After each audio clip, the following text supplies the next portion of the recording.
Halo teman-teman semuanya, apa kabar di sini? Masya Allah,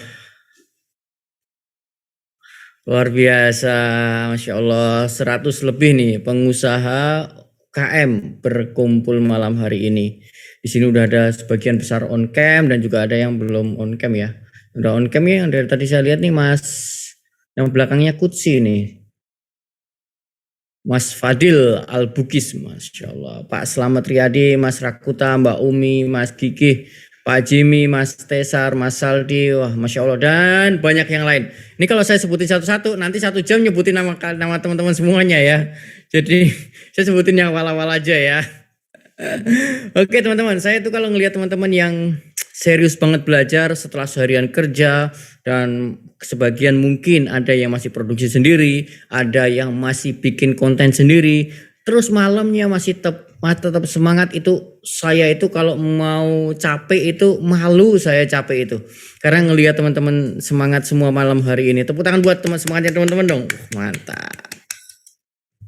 Oke, saya mendoakan semoga apa yang saya sampaikan malam hari ini menjadi jalan buat teman-teman mewujudkan semua mimpinya, semua impian-impiannya, dan semoga apa yang teman-teman pelajari malam hari ini dapat menumbuhkan bisnis teman-teman semuanya. Amin ya rabbal alamin. Perkenalkan teman-teman, nama saya Dodi Zulkifli, CEO Nema Brand. Tadi udah disampaikan oleh Mbak Rifda.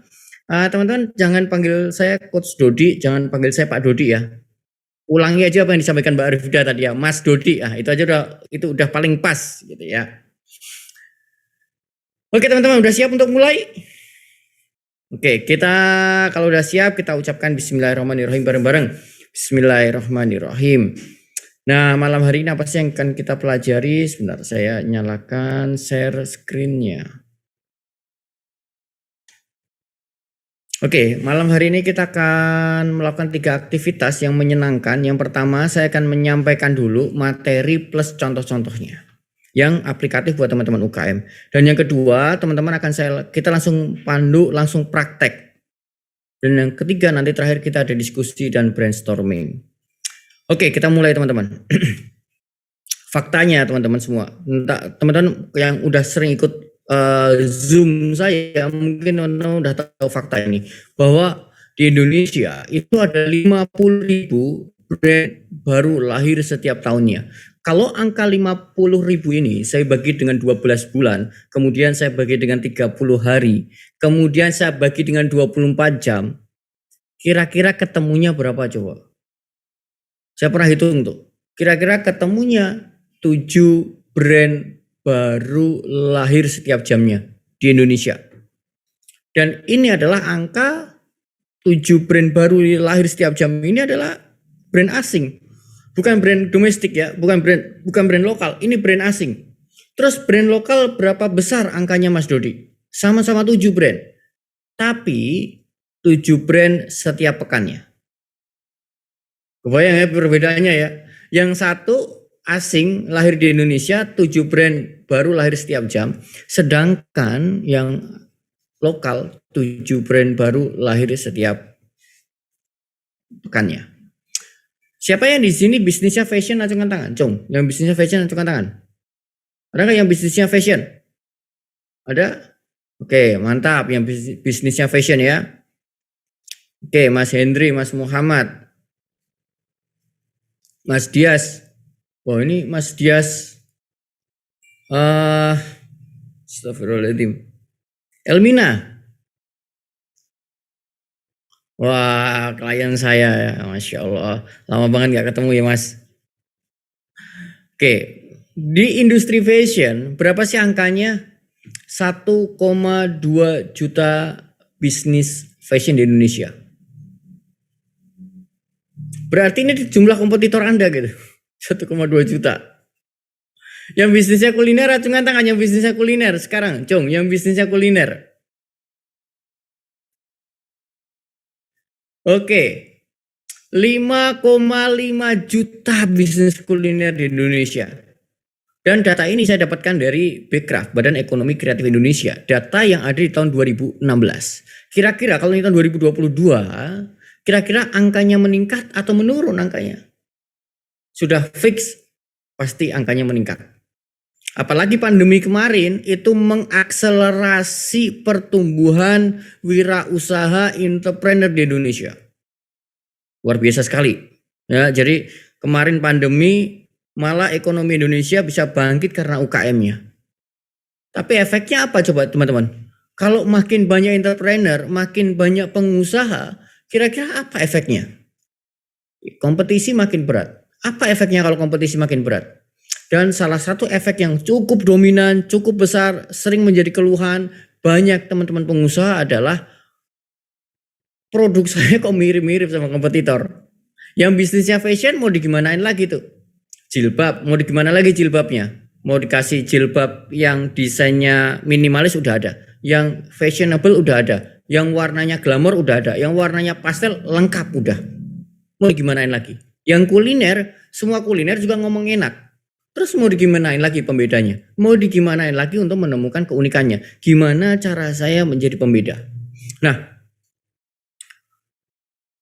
banyak teman-teman UKM yang ini yang sering saya temui ya. Kenapa saya sering ngobrol dengan teman-teman UKM itu, bahkan saya tadi yang disebutkan Mbak Rifda, saya punya waktu konsultasi brand setiap pekan dan ini sudah sudah angkatan ke-80. Artinya udah 80 pekan saya bikin event ini.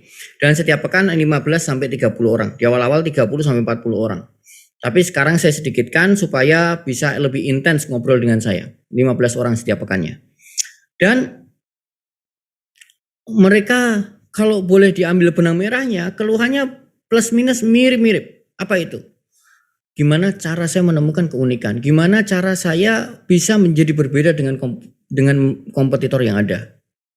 Sedangkan berdasarkan pengalaman yang sebelumnya, berdasarkan keilmuan yang sebelumnya, itu seringkali kalau mau menang kompetisi, kalimatnya kan gini. Kalau mau menang kompetisi, kamu harus jadi berbeda. Sampai sini kalimatnya nggak ada yang salah, ya. Untuk memenangkan kompetisi jadi berbeda itu benar. Nah, tapi seringkali yang disalahpahami berbeda itu dari produknya. Saya ulang ya, tidak ada yang salah dengan kalimat untuk memenangkan kompetisi adalah dengan cara berbeda. Tapi berbeda ini ditafsirkan oleh banyak teman-teman UKM berbeda secara produknya. Nah, makanya ketika yang dipahami adalah berbeda dari di produknya, makanya diutak-atik ya produknya. Gimana supaya produk ini menjadi berbeda dengan kompetitor yang ada di luar sana. Saya kasih sampel biar lebih gampang teman-teman memahami. Dan kalau teman-teman selama ini refleksi lagi coba. Kalau teman-teman berusaha untuk menemukan perbedaan, menemukan pembeda supaya menjadi unik ketimbang kompetitor dengan cara memulainya dari produknya dulu, biasanya ketemunya jalan buntu. Nah, biasanya jalan buntu. Jalan buntunya gimana? Bisa jadi jalan buntu yang pertama adalah kok saya mau dibuat unik kayak apapun ternyata udah ada di luar sana. Yang pertama. Jalan buntu yang kedua adalah kalau ini saya buat unik banget, udah bisa jadi berbeda, udah bisa jadi inovatif banget, tapi kok malah nggak laku. Contoh, ada pengusaha coklat yang konsultasi.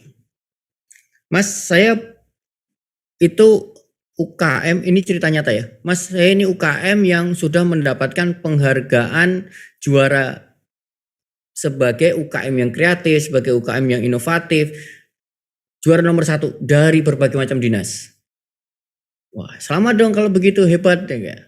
Tapi itu Mas, saya mau konsultasi Mas. Kok saya sulit jualan gitu. Saya heran loh, katanya juara 1 untuk inovatif, UKM yang kreatif. Menang penghargaan berbagai macam penghargaan. Tapi kenapa kok sulit jualan gitu? Kemudian tanya, emangnya produknya apa? Produk saya coklat rasa rendang. Wah. Coba-coba teman-teman bayangin ya. Coklat rasa rendang tuh kayak gimana coba rasanya coba. Kalau teman-teman saya tanya di sini mau beli nggak coba?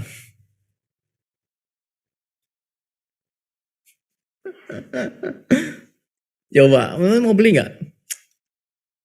Iya, mungkin ada yang penasaran ya, mungkin ada yang penasaran. Tapi apakah itu benar-benar bisa menjadi sebuah orang membeli lagi dan lagi? Saya pikir enggak. Mungkin untuk memuaskan rasa penasaran iya gitu. Ini Mas Dias nih, campur pakai nasi enak, ya. Ya nanti coba ya Mas, boleh tuh coba. Nah, oke. Kalau Mas Dodi mengatakan memulai pembeda itu dari produknya itu adalah jalan buntu, terus saya harus mulainya dari mana Mas Dodi? Oke. Untuk bisa menjawab ini teman-teman semuanya, saya mengajak teman-teman semua untuk berpartisipasi menjawab ya. Di depan saya sudah tampilkan tuh ada 2 brand ya. Ada 2 brand, sabun Lux dan sabun Lifebuoy. Sabun Lux ini 900 ml harganya 35.000, kemudian sabun Lifebuoy 900 ml harganya 35.900, artinya mirip-mirip lah secara harga. Kemudian pertanyaan saya, apa yang sama di antara mereka? Silakan tulis di kolom chat. Apa yang sama di antara mereka? Sama-sama sabun. Sama-sama sabun cair. Sama-sama bentuknya saset, kemasannya mirip, produknya mirip, sama-sama refill, harganya mirip, isi mirip. Oke. Sama-sama 900 ml, sama-sama buat mandi, harganya 11-12. Oke, ya, sama-sama sabun, sama harganya mirip dan sama-sama laris. Pertanyaan kedua saya, apa yang berbeda di antara keduanya? Kalau tadi apa yang mirip, sekarang saya tanya apa yang berbeda di antara keduanya?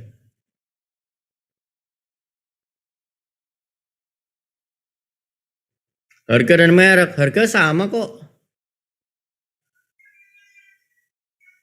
Oke, warna kemasan, gambar kemasan. Oke, Lux sabun kecantikan dan Lifebuoy adalah sabun kesehatan. Oke, sip. Yang satu target marketnya keluarga, yang satu target marketnya adalah wanita. Oke.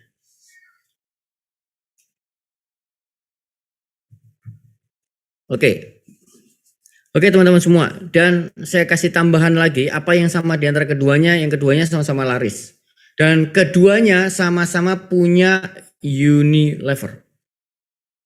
Saya tambahkan ya, yang keduanya sama-sama punya Unilever. Artinya Unilever punya 2 brand sabun yang sama-sama laris dan tidak saling mengkanibal. Itu tidak saling makan tuh pasarnya tuh. Terus apa yang membedakan keduanya? Oh itu kecantikan itu kan sabun kecantikan, Lux kan sabun kecantikan, Lifebuoy sabun kesehatan. Apa sih kalau Anda lihat iklannya Lifebuoy, apa sih yang dijanjikan oleh Lifebuoy? Coba teman-teman tulis deh. Apa yang dijanjikan oleh Lifebuoy di dalam iklan-iklannya? Silakan tulis coba. Apa yang dijanjikan oleh sabun Lifebuoy? Oke, bebas kuman, sabun antibakteri, bebas kuman, antibakteri. Oke, keluarga lebih sehat. Bebas kuman, keluarga terlindungi dari kuman. Oke, sip. Nah pertanyaan saya, sabun Lux bisa nggak ngebunuh kuman? Ayo, sabun Lux bisa nggak ngebunuh kuman? Tapi Anda pernah lihat nggak iklannya sabun Lux yang mengatakan bisa membunuh kuman?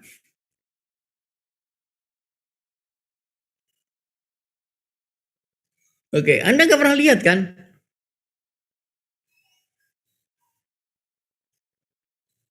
Nah, disinilah esensi bagaimana menciptakan keunikan. Bukan dimulai dari produknya sendiri. Kalau dibilang produk, ini Lux dan Lifebuoy ini mirip-mirip gitu. Ya, dua brand ini mirip-mirip sebenarnya secara produk gitu.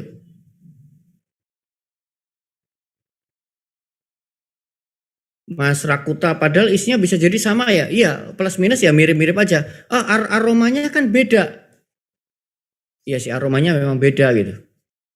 Aromanya beda. Kenapa berbeda? Perbedaan aroma itu disesuaikan dengan keunikannya.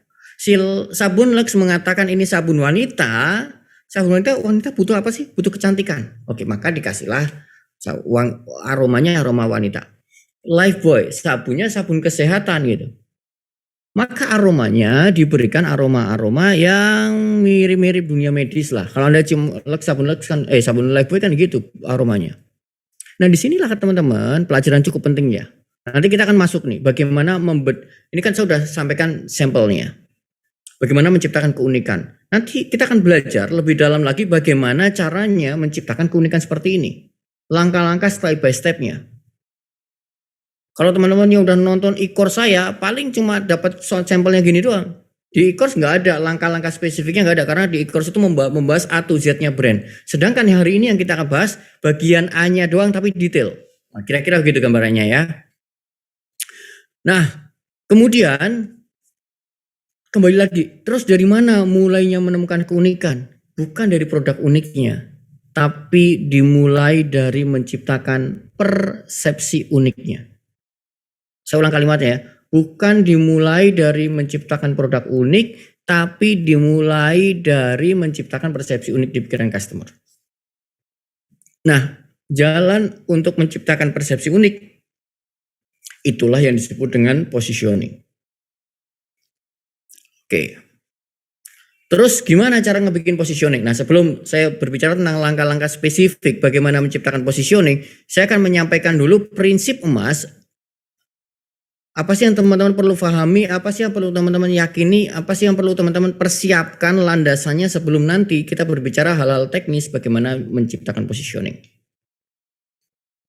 Oke, prinsipnya bahwa persepsi unik itu jauh lebih penting daripada produk unik. Saya ulang ya, persepsi unik jauh lebih penting daripada produk unik. Kenapa saya mengatakan bahwa persepsi unik jauh lebih penting daripada produk unik? Faktanya bahwa 7 brand baru lahir setiap jamnya. Sehingga kita akan menemui banyak kesulitan untuk menciptakan keunikan apabila dari produknya. Kenapa kesulitan menciptakan keunikan dari produknya? Yang pertama, kompetitornya makin banyak. Mau diunikin gimana lagi? Itu yang pertama. Yang kedua, kalau Anda mulainya keunikan itu dari produknya, siapa sih yang nggak bisa niru? Siapa sih yang tidak bisa mengcopy paste produk? Produk itu sesuatu yang sifatnya fisik. Semakin mudah dilihat, semakin mudah dipegang, semakin mudah dideteksi oleh panca indera, maka akan semakin mudah di copy paste. Dan kalau kita berbicara tentang psikologi manusia ya, motivasi pembelian yang paling rendah itu membeli fitur. Jadi kalau Anda selama ini masih menjual fitur, itu motivasi paling rendah orang beli. Dan paling mudah di copy paste, paling mudah dipatahkan oleh kompetitor yang lain.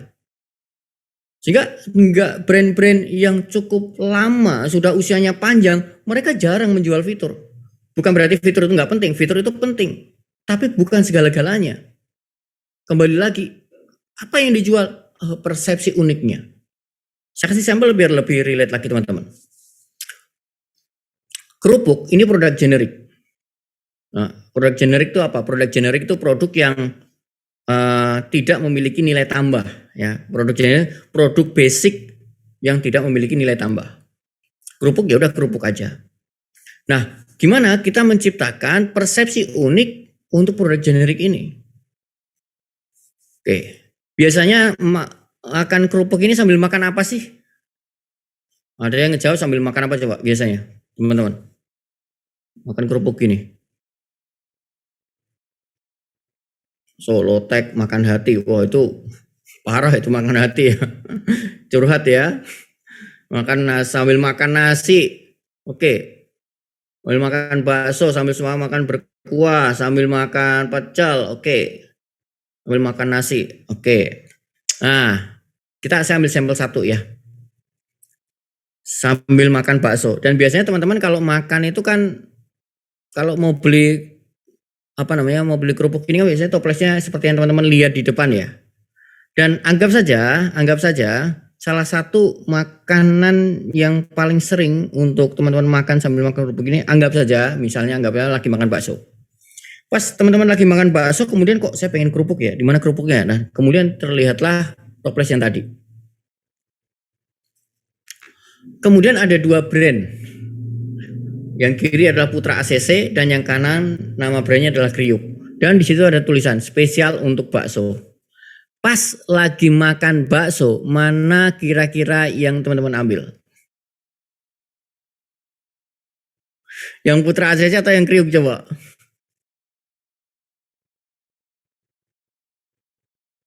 Kenapa? Kenapa teman-teman ngambil yang Kriuk?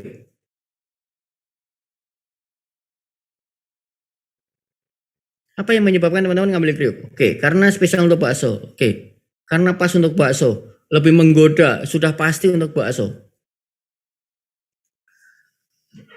Saya tidak mengubah produknya. Saya tidak mengubah ukurannya. Saya tidak mengubah warnanya. Saya tidak menambahkan kata-kata menjual apapun tentang fiturnya.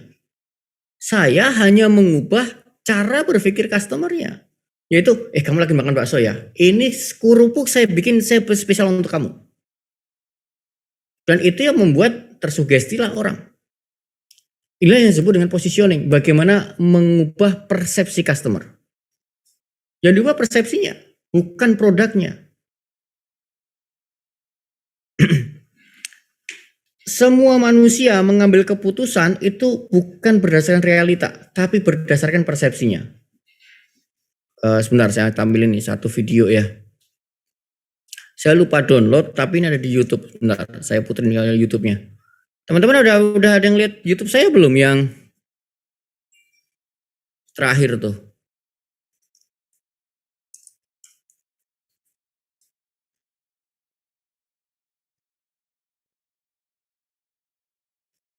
Udah ada yang lihat belum yang ini? Video yang ini, bentar. Yuk, siapa tuh yang udah nonton videonya Mas Dodi terbaru? Udah nonton belum?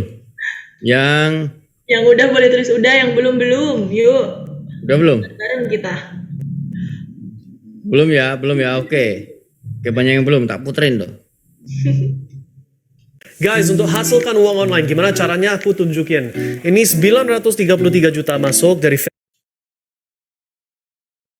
Tahu nggak sih, sebenarnya bikin nama itu lebih susah loh dari bikin logo. Kenapa bisa begitu? Dan sebenarnya seberapa ngaruhnya sih nama brand sama penjualan kita? Nah, Jack Trout sebagai mbahnya positioning pernah ngomong gini nih. Kalau Anda memilih nama brand yang benar, itu Anda sudah memenangkan setengah peperangan. Kenapa? Karena nama yang tepat itu dapat mempengaruhi keputusan pembelian customer. Wah, gimana bisa gitu Mas Dodi? Dari mana logikanya? Yang bener aja dong kalau ngomong. Nah, makanya saya bikin nih eksperimen sosial kecil-kecilan untuk ngecek pengaruh nama brand sama keputusan pembelian customer. Ada hubungannya nggak sih? Yuk kita simak bareng-bareng ya. Saya menyiapkan 2 buah botol air mineral dengan brand yang sama dan masih disegel. Dibuang label aslinya, kemudian saya berikan masing-masing label yang berbeda. Botol pertama saya beri label air. Botol kedua saya beri label dihidrogen monoksida. Asal tahu aja, senyawa air itu rumus kimianya H2O. Dan kalau dibaca, hidrogen monoksida. Artinya hidrogen monoksida sama dengan H2O sama dengan air. Kami ingin melihat apakah 2 botol dengan isi yang sama persis ini, tapi diberi label yang berbeda, akan mempengaruhi audiens di dalam mengambil botol minuman yang mana. Kita akan ngecek respon teman-teman semuanya. Yang pertama air, yang kedua dihidrogen monoksida. Menurut teman-teman, kira-kira mau ngambil mana, air atau dihidrogen monoksida? Menurut teman-teman yang mana? Ayo, kira-kira menurut teman-teman ngambil yang mana mereka? Ambil air. Saya tanya, faktanya, realitanya itu produknya sama atau beda?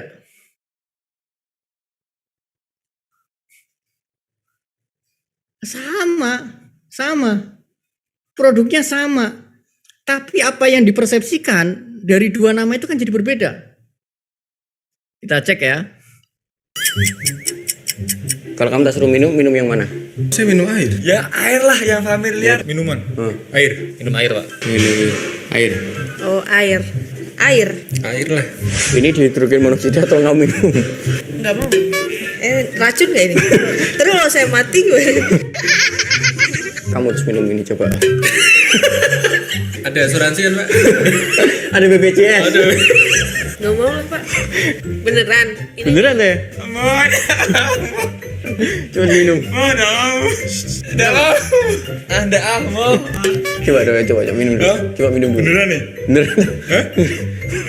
Beneran lah. Oh no. Coba. Terus. Nah, kenapa ini bisa terjadi? Kenapa nama dapat mempengaruhi keputusan? Karena manusia mengambil keputusan, apakah saya akan membeli atau tidak, apakah saya akan mengambil yang kanan atau mengambil yang kiri, semuanya berdasarkan persepsi yang dipikiran customer, bukan berdasarkan realitanya. Nah, gini, biar lebih mudah lagi ya. Contoh, nama air sudah dikenal di pikiran customer, maka memunculkan persepsi positif. Kemudian nama dihidrogen monoksida tidak dikenal di pikiran customer, bahkan cenderung tercipta persepsi ini adalah bahan kimia tertentu sehingga audien menghindarinya. Sebenarnya persepsi apa sih yang muncul di pikiran customer? Yuk kita lanjutin ya. Takutnya ada zatnya kan. Ya tapi namanya ini ada monoksidanya. Bahan kimia mungkin. Dan kimia. Bahan kimia. Kenapa dicium? Kayak bau-bau kimiawi. Coba tuh dari mana coba ada bau-bau kimiawi? Jelas-jelas selain minerale. Coba nih ada yang paling ekstrim. Ini ada yang paling ekstrim nih. Ini paling ekstrim nih. Gimana? Ada kecut-kecutnya. Ada kecut-kecutnya? Rasanya apa emangnya? Ya kecut. Kenapa kecut? Karena ada ini Pak, dicampur ini ya. Campur ini apa? Aku nggak tahu ini apa Pak saya. Karena kecutnya gimana? Kamu tahu gak dihidrogen monoksida itu apa? Itu senyawa-senyawanya air kan H2O. Tapi kok kecut Pak? Itu airnya ini air apa nih? Sugesti kamu. Oh, ini baru semua bukaan kok. Karena nama dapat menciptakan persepsi di pikiran customer. Saya kasih tips nih.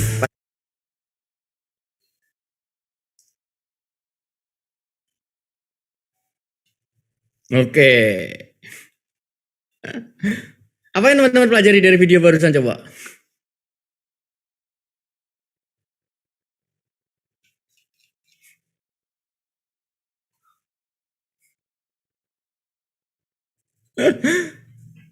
Anda mengambil keputusan itu bukan berdasarkan realitanya, bukan berdasarkan apa yang ada di produknya.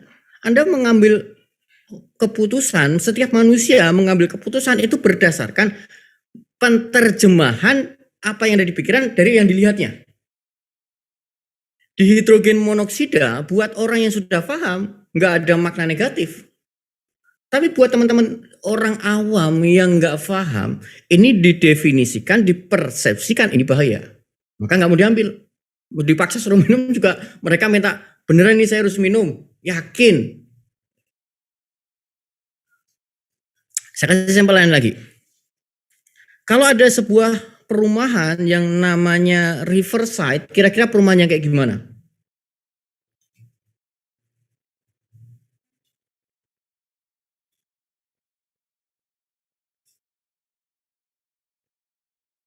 Ada sungainya indah, oke, pinggir kali keren, oke,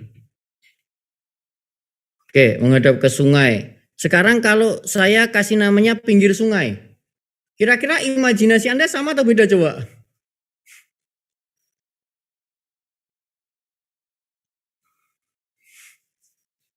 Ayo loh.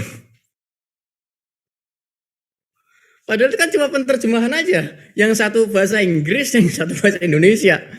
Tapi persepsi Anda berbeda keduanya. Kalau harganya sama, Anda kira-kira lebih tertarik melihat yang mana? Riverside atau pinggir kali coba?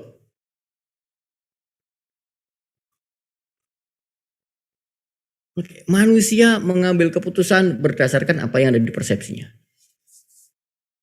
Jadi jangan main-main dengan persepsi. Kalau Anda belum main-main dengan persepsi customer, kalau Anda belum berusaha mengubah persepsi customer selama ini masih bermain produk, wah itu level yang paling rendah di dalam motivasi seorang membeli. Nah itulah pentingnya positioning. Jadi bukan mengubah fitur, tapi mengubah persepsi customer. Produknya bisa jadi sama, tapi persepsinya unik. Saya kasih sampel lain lagi. Ini supaya lebih menguatkan teman-teman semuanya. Paramek dan Feminak. Paramek, apa yang Anda persepsikan tentang Paramek? Anda mungkin mempersepsikan ini obat spesialis sakit kepala. Yang Feminak, apa yang Anda persepsikan? Anda mempersepsikan spesialis nyeri haid. Tapi faktanya teman-teman ya, faktanya kedua brand ini zat aktifnya komposisinya sama-sama paracetamol. Kalau kedua brand ini komposisinya sama-sama paracetamol, sebenarnya Feminak bisa nggak buat ngobatin sakit kepala? Bisa kan? Paramed bisa nggak buat obat nyeri haid, ngilangin nyeri haid? Bisa, faktanya bisa. Tapi kenapa Anda nggak pernah lihat iklan itu? Feminak bisa juga meredakan nyeri kepala. Paramed kenapa tidak pernah aja tulis iklan sekalian untuk meredakan nyeri kepala, nyeri haid? Atau Anda pernah lihat nggak iklannya Paramed kita mengandung 500 mg paracetamol? Anda nggak pernah lihat iklan fitur-fitur itu gitu. Mereka menjual katanya saya spesialis pereda nyeri haid. Makanya namanya, warnanya, semuanya dibuat untuk memperkuat persepsi yang ingin dibentuk. Bukan menjual paracetamol.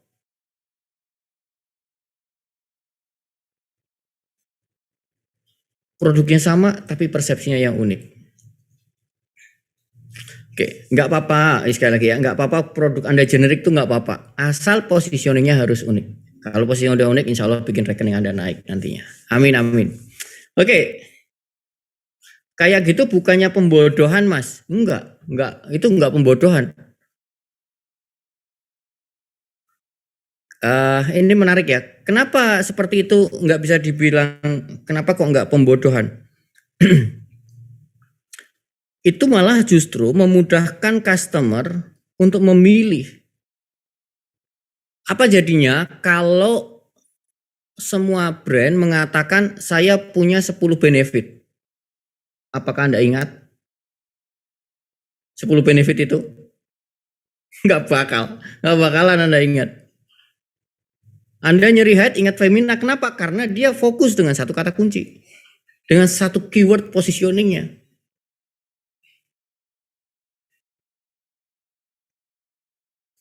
Ya, oke, baik kita lanjutin. Sekarang masuk kita step by stepnya membuat positioning. Tadi saya udah ceritain prinsipnya, sekarang kita mau bicara tentang langkah-langkah simpelnya. Bagaimana membuat positioning. Formula positioning ala Nemawe. Kenapa saya sebut dengan ala Nemawe? Ala agensi saya. Saya bikin formula ini. Kenapa? Saya itu udah banyak belajar ya dari banyak guru tentang brand. Tentang cara menemukan positioning. Ada Jack Trout, ada Ulrich, ada Kotler, ada Keller. Saya belajar semuanya. Setelah saya mempelajari mereka semuanya, mereka tidak pernah membuat sebuah formula untuk membuat positioning. Yang mereka sampaikan hanya prinsip-prinsipnya saja.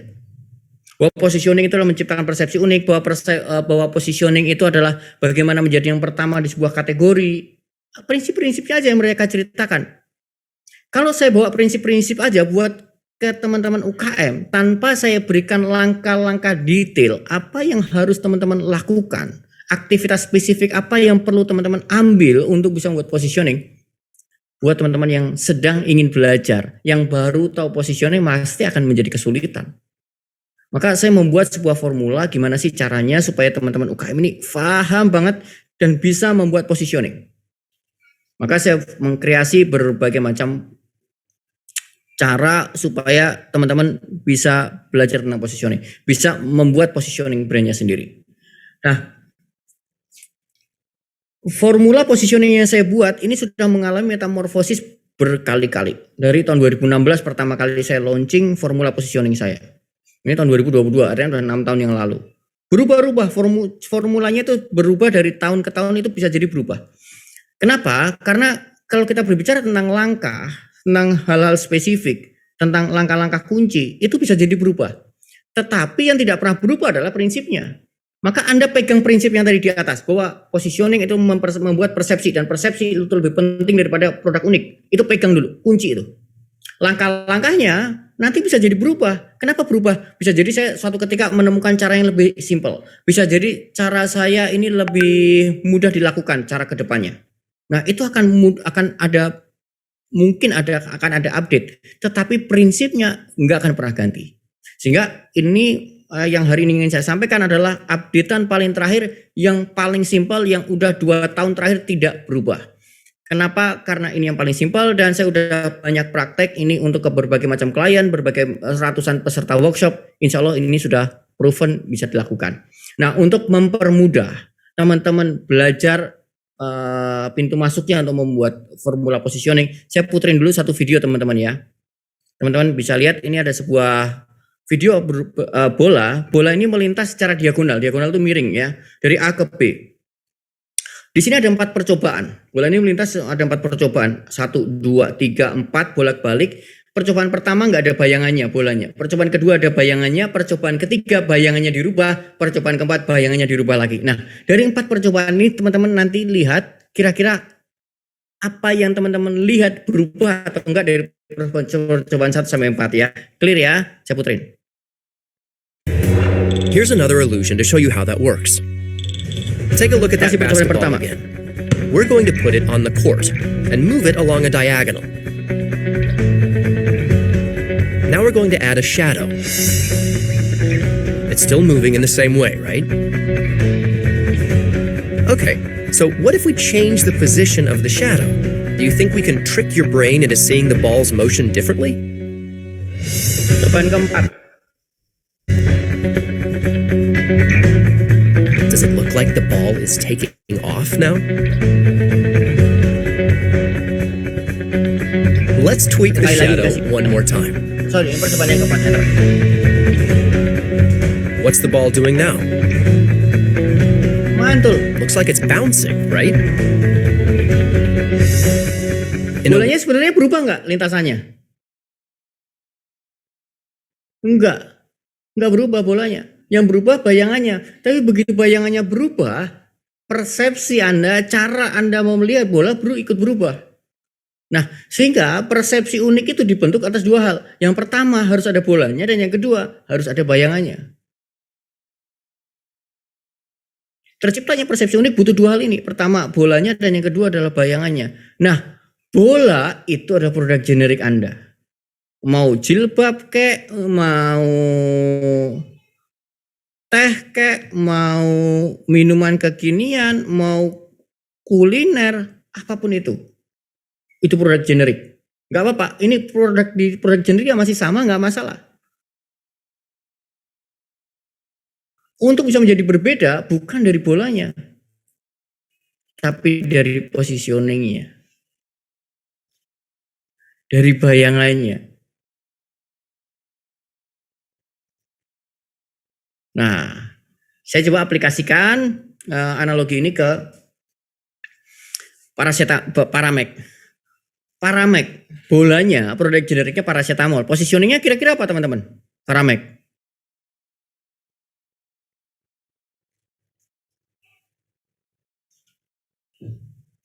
Pereda nyeri kepala. Feminak, produk generiknya sama. Positioningnya apa coba? Pereda nyeri haid. Nah, jadi kalau produk generiknya masih sama, nggak perlu minder, nggak masalah. Yang perlu teman-teman buat adalah positioningnya. Yang perlu dipertajam adalah positioningnya. Yang perlu dibedah lebih detail, yang perlu dipikirin, yang perlu didesain dengan cantik positioningnya. Clear ya? Sekarang pertanyaannya, apa rumus positioning? Nah, Nemawe membuat sebuah formula, rumus positioning. Pertama, spesifik customer. Ya, pertama Anda butuh untuk membuat positioning, Anda butuh spesifik customer. Dan yang kedua, membutuhkan market kategori unik. Berarti untuk menciptakan positioning, secara keseluruhan Anda butuh 3 hal. Yang pertama, Anda butuh produk generiknya. Kedua, spesifik customer-nya. Dan yang ketiga adalah market kategori uniknya. Dan inilah 3 step positioning ala Nemawe. Tentukan produk generik, tentukan spesifik customer, dan buatlah kategori unik. Kita akan bahas satu persatu. Pertama, tentukan produk generiknya dulu. Produk generik itu apa sih? Produk utama yang akan didevelop nantinya akan sebagai kendaraan untuk menciptakan positioning. Kalau produk saya banyak, apa yang harus saya cantumkan? Mulailah dari satu produk dulu. Yang paling awal, paling laris, paling hebat menurut customer. Kalau Anda sudah punya fashion, sekarang udah ada gamisnya, udah ada kerudungnya, udah ada aksesorisnya, udah ada outernya, ada innernya. Mana yang saya sebutin? Ambil yang satu paling awal, yang kata customer, saya itu beli tempatmu karena kamu tuh hebat bagus jilbabnya. Karena saya percaya sama jilbab yang kamu jual, saya cocok sama jilbab yang kamu jual, makanya kamu jual gamis, saya percaya sama kamu. Nah, berarti produk pertamanya adalah jilbab. Ambil jilbab itu.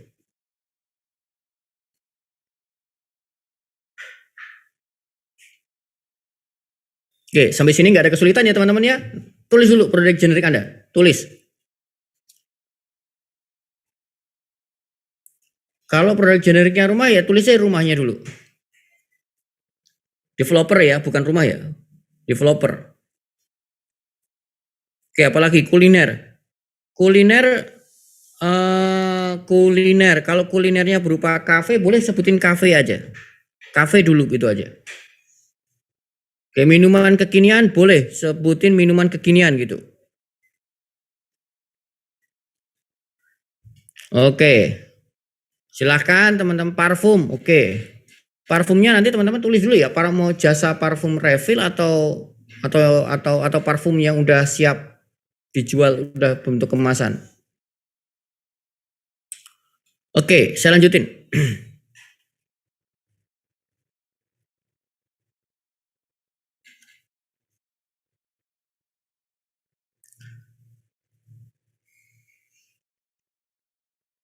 Ini berlaku ke jasa juga nggak Mas Dwi? Iya, sama. Berlaku juga untuk ke jasa ya. Yang kedua, teman-teman setelah tentuin produk generik, teman-teman tentukan spesifik customer. Spesifik customer itu gimana? Spesifik customer itu adalah calon customer ideal brand Anda. Dan definisi customer adalah end user, pengguna produk Anda. Pengguna akhir produk Anda. Sekali lagi ya, pengguna akhir produk Anda.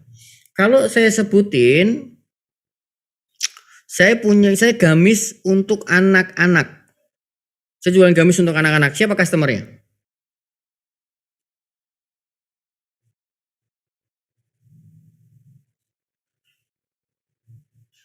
Ayo, orang tuanya atau anak-anaknya? Saya tanya dulu, coba.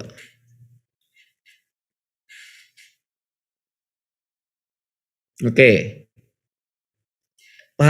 Sekali lagi saya ulang ya definisi customer ya. Customer adalah pengguna akhir produknya. Ya, definisi. Customer adalah pengguna akhir produk Anda. Oke, siapa berarti? Anaknya. Anaknya. Jadi definisi customer itu pengguna akhir. Dalam konteks gamis untuk anak yang ngebelin ibunya tuh bukan customer. Itu yang disebut dengan target audience. Itu nanti kita berbicara itu di lain kesempatan. Tapi kita berbicara spesifik dulu. Kalau yang disebut dengan customer adalah end user, pengguna akhir produknya. Coba ya. Kalau Anda mendefinisikan customer adalah yang beli ibunya. Ini ilustrasi ya, saya kasih ilustrasi teman-teman. Kalau Anda mendefinisikan customernya adalah ibu-ibu. Ada orang, Anda punya misalnya Anda barusan rekrut advertiser. Nah, Anda rekrut advertiser. Kemudian Anda ngomong nih, Anda brief tuh. Anda sebagai pengusaha, Anda brief CEO-nya, Anda brief ke si advertisernya. Mas, saya mau ngiklan. Gamis saya, customernya adalah ibu-ibu. Kira-kira dia dengan kalimat ini, dia kira-kira cari foto anak-anak, cari foto ibu-ibu coba. Ibu-ibu.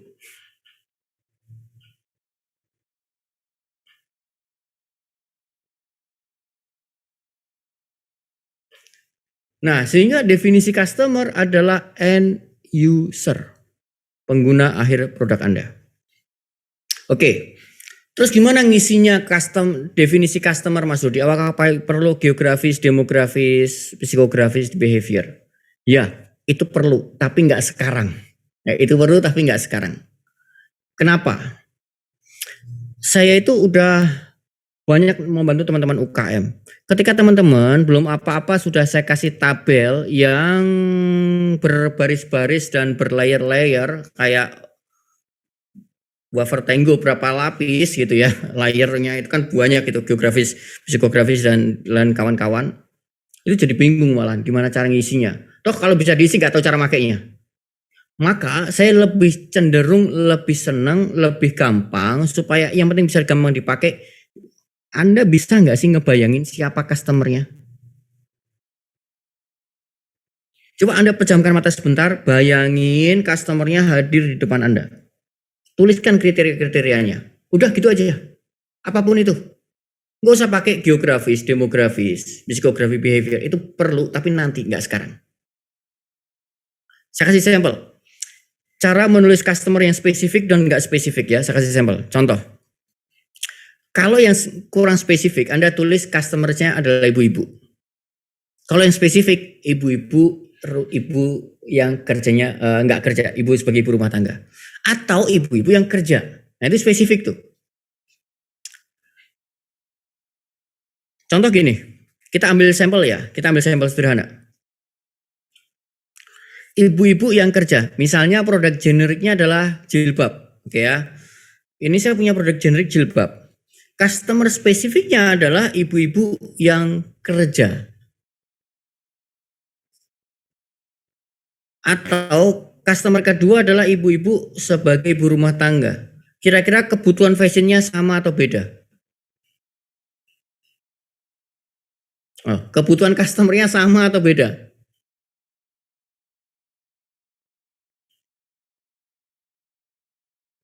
Tentu akan jadi berbeda.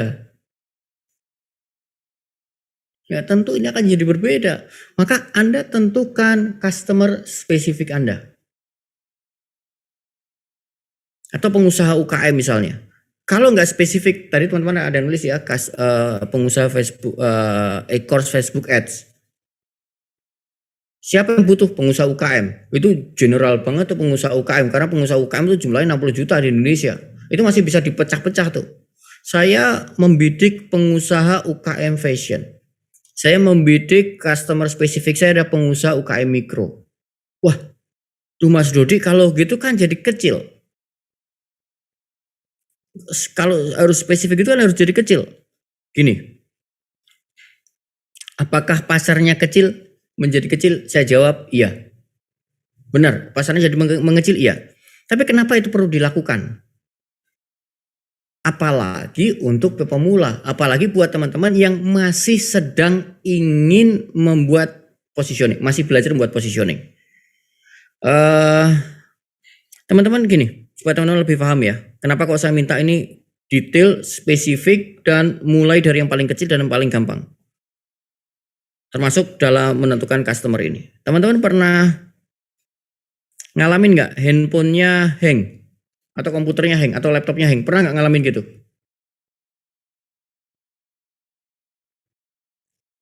Pernah nggak ngalamin gitu? Saya yakin pernah semua ya. Kira-kira penyebab komputer hang apa sih? Menurut Anda, handphonenya kenapa hang? Tahu-tahu hang nggak bisa dipakai. Kemudian laptopnya tahu-tahu hang nggak bisa dipakai. Semuanya berhenti, stuck. Kira-kira apa penyebabnya? Hanya buka apps, overload. Oke. Full memory. Oke. Jadi gini, saya cerita sedikit kronologis kenapa bisa hang. Itu ada hubungannya dengan apa yang ingin saya jelaskan. Kenapa komputer itu hang? Teman-teman tahu bahwa di komputer apapun itu walaupun bentuknya HP itu tetap ada, itu disebut dengan komputer juga. Ada yang namanya prosesor. Prosesor itu apa? Itu otaknya itu. Itu otaknya komputer itu namanya prosesor. Oke, clear ya, kebayang ya. Di komputer itu ada otak namanya prosesor. Ketika otaknya nggak berhenti bekerja, mati semua fungsinya. Nggak bisa ngapa-ngapain. Sampai sini kebayang ya? Sampai sini kebayang ya? Pertanyaannya, kenapa otaknya stuck? Kenapa otaknya yang hang? Apa kira-kira penyebabnya? Penyebab prosesor hang. Penyebab otaknya komputer itu hang karena memproses banyak informasi saat bersamaan. Saya ulang. Memproses banyak informasi pada saat bersamaan. Kata kuncinya, kalau banyak informasi nggak masalah, tapi asal sendiri-sendiri waktunya. Kalau banyak informasi diproses, tapi waktunya bersamaan, otak pasti hang. Prosesor pasti hang. Semua tergantung kapasitas prosesornya. Tapi intinya adalah, prosesor akan hang ketika dia harus memproses banyak informasi pada saat bersamaan. Nah, sama seperti pada saat saya meminta gunakan spesifik customer. Pada saat Anda customernya cukup luas, sehingga Anda harus memproses banyak informasi, banyak permintaan, yang satu profil dengan profil yang lain, kadang-kadang kita harus mencari titik temunya di mana.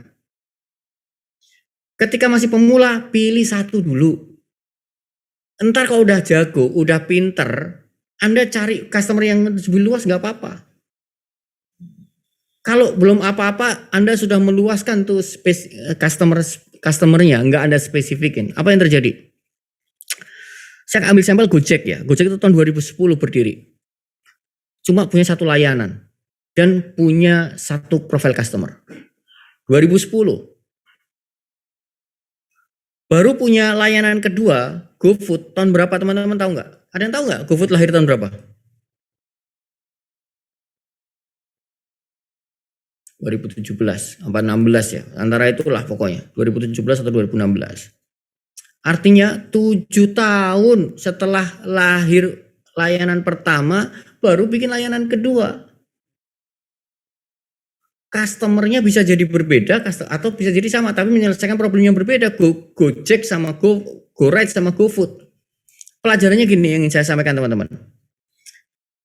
Gojek hanya punya satu layanan yaitu GoRide pada tahun 2010 dan fokus di layanan itu sampai customernya benar-benar puas.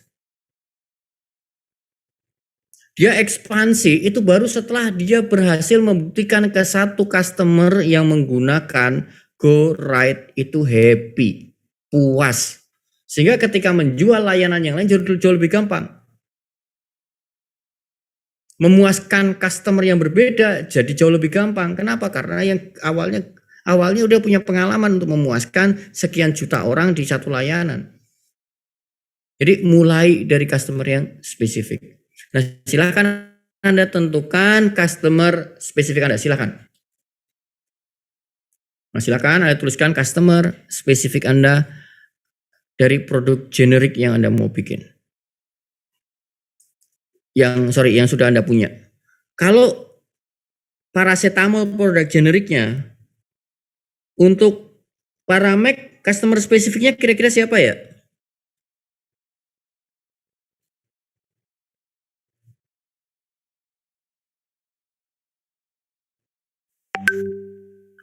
Oke, kuli, oke. Bisa jadi. Oke. Pekerja, nah, itu customer spesifik tuh.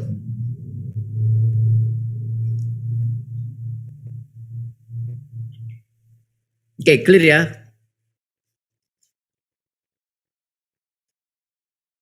Yang ketiga, terakhir. Langkah membuat positioning yang terakhir yang ketiga, dan ini yang paling esensial. Dari 3 produk generik spesifik customer market kategori unik, yang paling esensial dan yang menjadi jantungnya di positioning langkah ketiga. Tapi langkah ketiga nggak bisa dilakukan kalau langkah 1 dan 2-nya belum ada. Gitu. Oke, apa itu market kategori unik? Untuk saya menjelaskan market kategori unik lebih simpel, saya pakai sampel aja. Teman-teman bisa jawab ya. Kira-kira manusia modern makin simpel atau makin rumit hidupnya? Silahkan tulis kolom chat. Ayo, silahkan.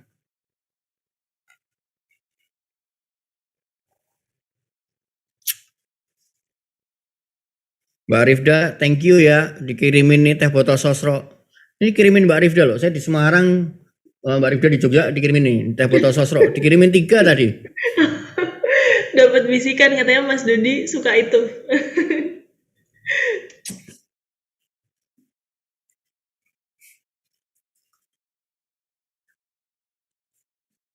Oke.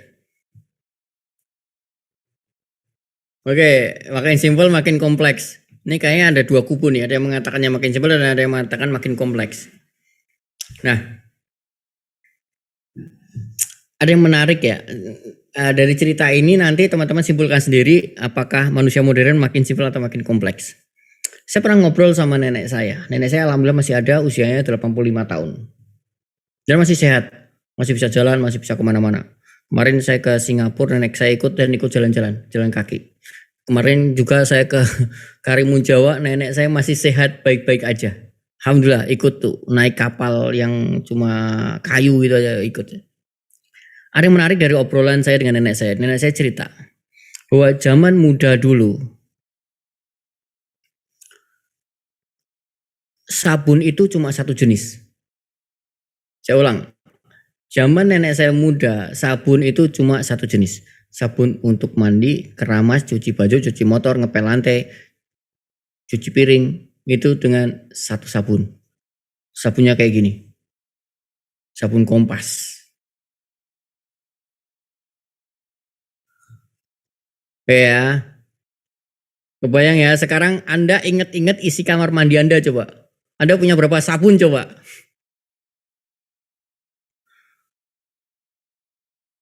Coba Anda lihat isi kamar mandi Anda punya berapa sabun? Wah, sekarang saya punya sabun wajah, sabun cuci tangan, sabun mandi, keramas, sabun cuci wajahnya aja untuk pagi sama siang beda. Apalagi kalau pas lagi sakit, sabun cuci wajahnya beda.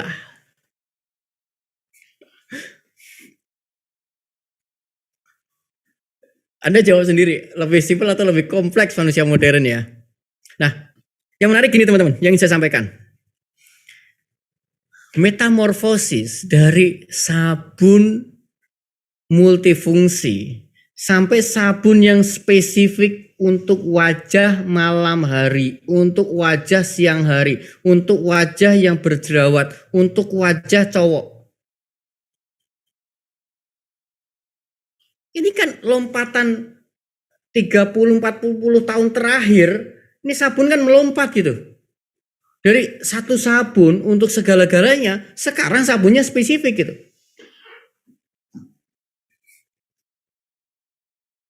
Ini perjalanan menarik gitu.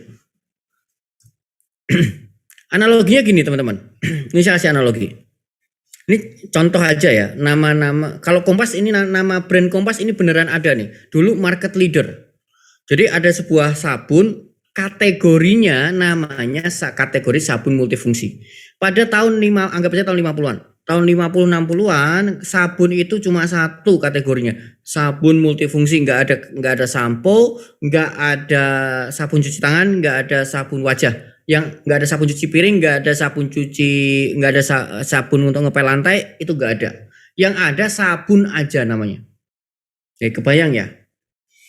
Dan ketika ada pengusaha baru mau masuk di kategori sabun, kira-kira dia musuhnya siapa nih pengusaha baru ini kalau mau bikin sabun?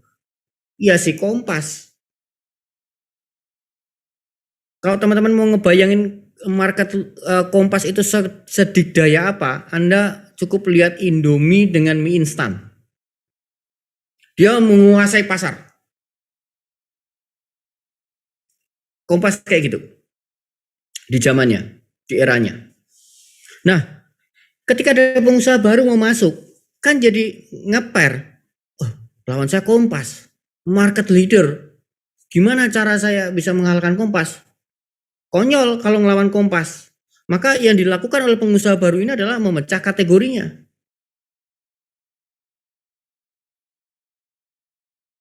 Oke deh, saya nggak mau ngomong sabun multifungsi. Saya bikin aja sabun untuk badan. Dan sabun cuci barang biarkan Kompas aja yang ngambil. Saya tetap di sabun untuk mandi aja, sabun untuk badan aja. Nah kemudian dikasihlah nama, pura-puranya dikasih nama Body Glow. Nah, si Body Glow ini ngomong nih pengusaha, kalian ya jangan pakai lagi sabun untuk mandi sama sabun cuci barang jadi satu. Ini saya udah buatin nih formula sabun untuk badanmu aja. Pakailah ini. Nah, Body Glow diterimalah oleh pasar. Nah, setelah Body Glow diterima oleh pasar, Ada pengusaha ketiga. Wah, sabun Body Glow menguasai di kategori sabun mandi. Gimana nih caranya nih? Bisa menguasai, saya pengen masuk ke kategori sabun. Nah, akhirnya dipecahlah lagi. Sabun dengan sampo. Teman-teman perlu tahu, sampo itu baru lahir tahun 70. 1970 baru sampo lahir, dan itu lahirnya di Prancis. Sampai di Indonesia sekitar tahun 80-an. Artinya sebelum itu artinya sebelum tahun 1980 nggak ada sampo. Yang ada ya sabun pakai untuk keramas juga. Tahun 70 baru kepecah kategorinya lagi. Sabun dengan sampo. Sabun khusus untuk badan dan sampo adalah untuk keramas. Nah, sampo pada tahun 70 itu kategori unik di zamannya. Di zaman itu. Kemudian pengusaha baru lagi mau masuk, akhirnya dipecah lagi sabun mandi, sabun wajah, sabun cuci tangan. Sabun mandi pada zamannya, pada era sabun Body Glow, bikin sabun khusus untuk mandi aja, sabun untuk wajah aja, sabun cuci tangan aja, itu sudah unik. Bentar, sorry, pecet. Dan sekarang sabun sudah pecah dan makin mengecil. Sekarang ada sabun kesehatan dan ada sabun kecantikan. Pada esensi produknya sama saja. Dan inilah yang disebut dengan market kategori unik. Kebayang ya teman-teman ya? Ini adalah market kategori unik. Dan inilah esensi di dalam positioning jantungnya ada di kategori unik ini. Saya kasih sampel lagi untuk market kategori unik. Kalau Anda punya kursus bahasa Inggris, Anda bisa pecah itu kategori uniknya menjadi beberapa macam pilihan. Bisa jadi khusus untuk anak-anak, bisa jadi kursus bahasa Inggris khusus untuk orang-orang yang mau kuliah di luar negeri. Kursus bahasa Inggris kategori untuk orang-orang yang kerja. Contoh lain lagi, jilbab, bisa jilbab untuk olahraga, jilbab untuk traveling. Atau kalau klinik kecantikan wajah, bisa klinik ini salah studi kasus klien saya di Kota Karawang, klinik kecantikan, dia jualan klinik kecantikan wajah seperti yang lain, nggak ada bedanya. Kemudian setelah saya riset, interview customernya, akhirnya ketemulah positioningnya, kategori uniknya. Ini adalah klinik spesialis jerawat, sehingga semua paket-paketnya, semua layanan-layanannya diarahkan untuk jerawat. Nah, tanpa kategori unik, brand Anda akan menjadi komoditas. Kalau menjadi komoditas, maka yang terjadi adalah Anda perang harga. Tujuannya apa sih menciptakan kategori unik? Tujuannya adalah supaya jadi yang pertama di sebuah kategori. Kalau Anda nggak bisa jadi yang pertama di sebuah kategori, tugas Anda adalah buat kategori unik, kategori baru, supaya bisa jadi yang pertama. Nah, itu teman-teman semua 3 langkah untuk menciptakan positioning. Teman-teman tulis dulu apa yang udah kebayang gini. Apa yang udah kebayang kategori uniknya, tulis saja dulu. Tulis saja dulu.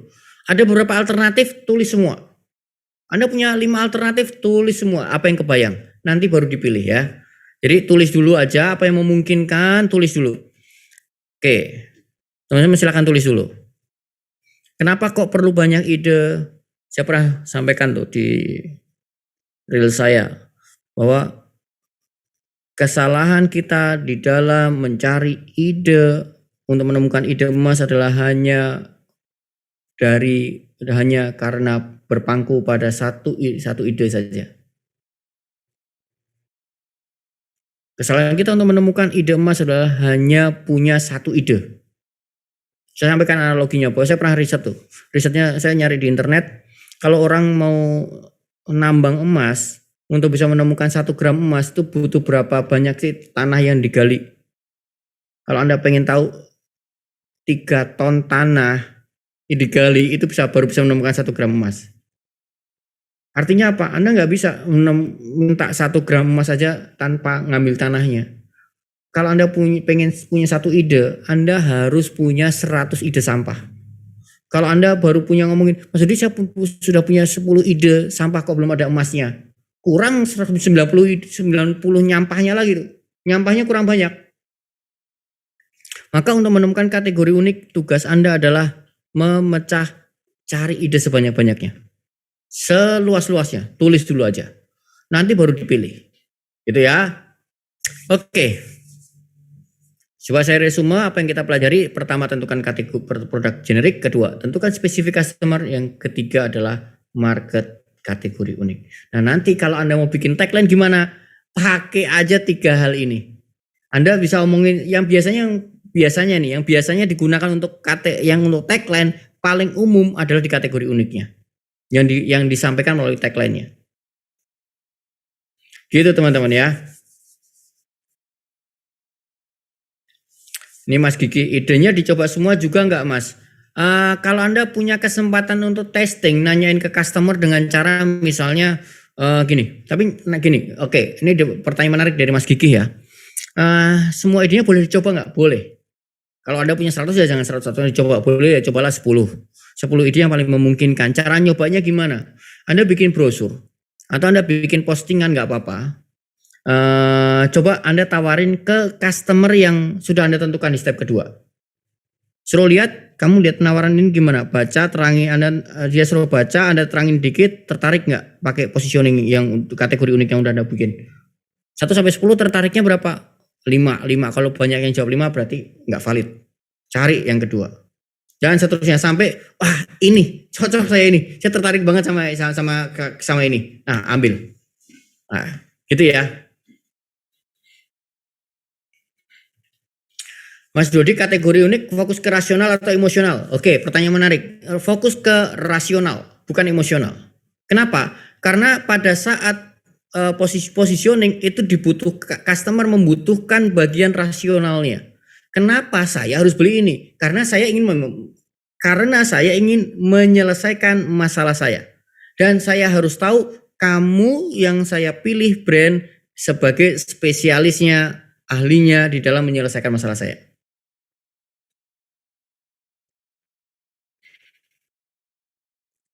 Oke, yuk kita diskusi.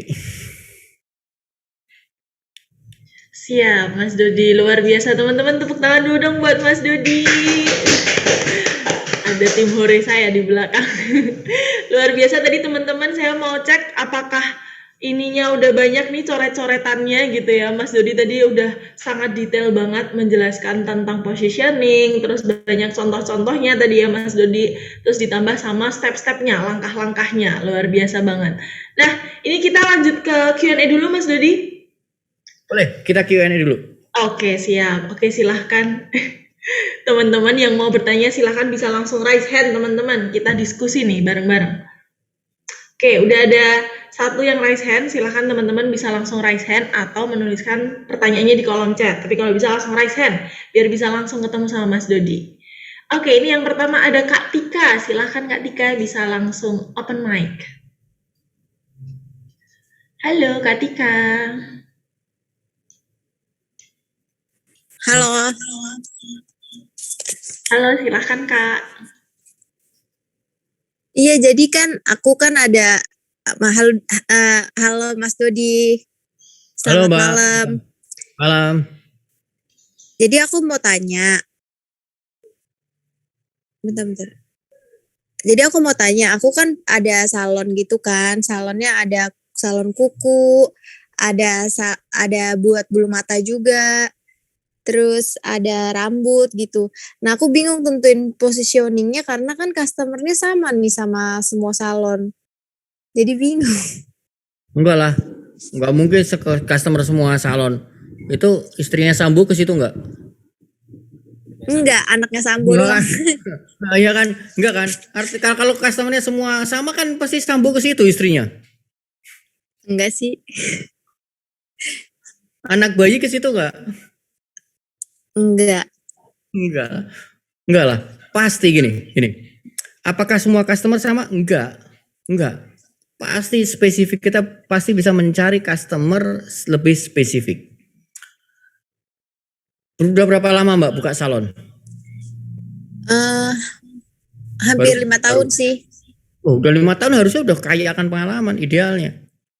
Iya, tapi bingung customernya tuh ya ganti-ganti. Terus kayaknya sama gitu sama customer di salon-salon lain. Jadi bingung mau cari keunikannya gitu Mas Dodi.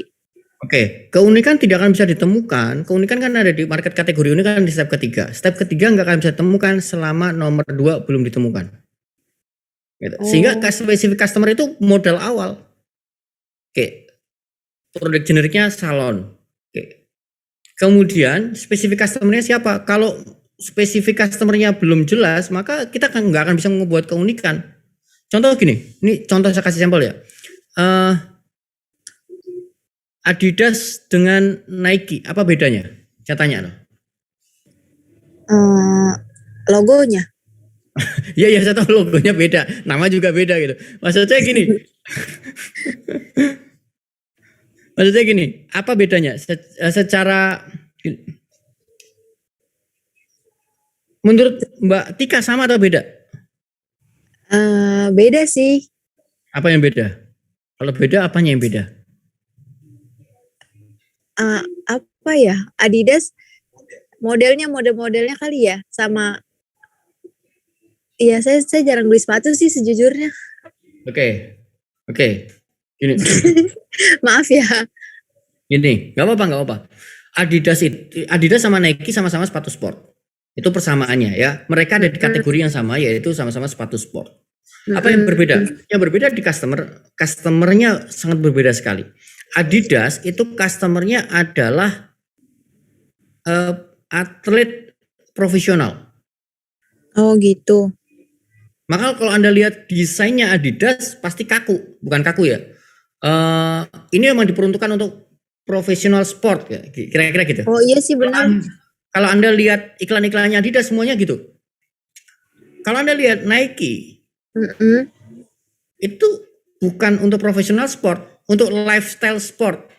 Oh iya sih keren. Makanya desainnya dibuat keren, bisa dipakai sehari-hari. Ya kalau kamu olahraga mau diet ya udah, just do it kan kita gitu kan.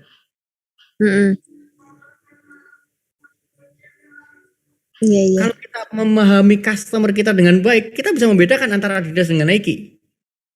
Tapi kalau kita nggak jelas akan kebutuhan customer kita, maka akan semakin sulit kita mencari pembedanya.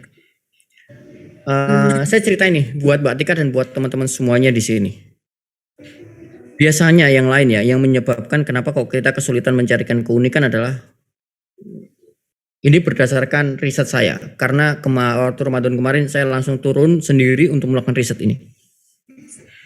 Kenapa kok teman-teman UKM sulit menemukan pembeda? Alasan pertama adalah mulai dari produknya. Alasan kedua adalah Anda memulai dari riset kompetitor. Siapa yang begitu acungkan tangan coba, acung. Ayo loh, nah nyari pembeda adalah Anda ngeriset kompetitornya dulu. Di luar sana sudah ada apa aja. Cung, ayo coba. Sekarang pertanyaan saya gini, Anda mau menciptakan keunikan, mau menciptakan value yang unik. Value yang beli siapa? Customer atau kompetitor? Kalau customer, kenapa Anda memahami kompetitor lebih lama waktunya ketimbang Anda memahami customer Anda?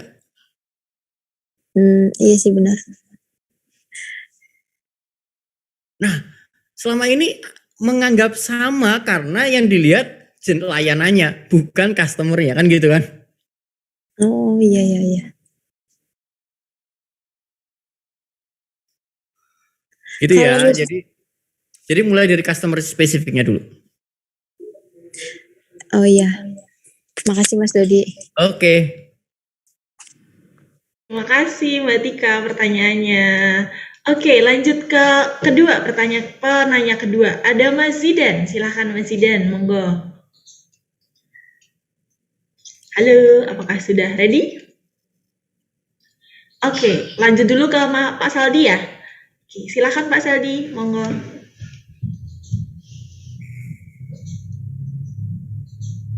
Halo Pak Saldi.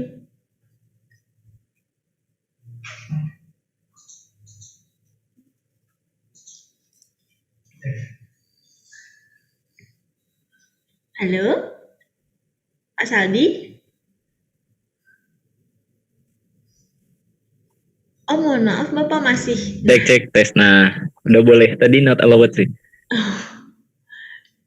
Oke, selamat malam Mas Dodi.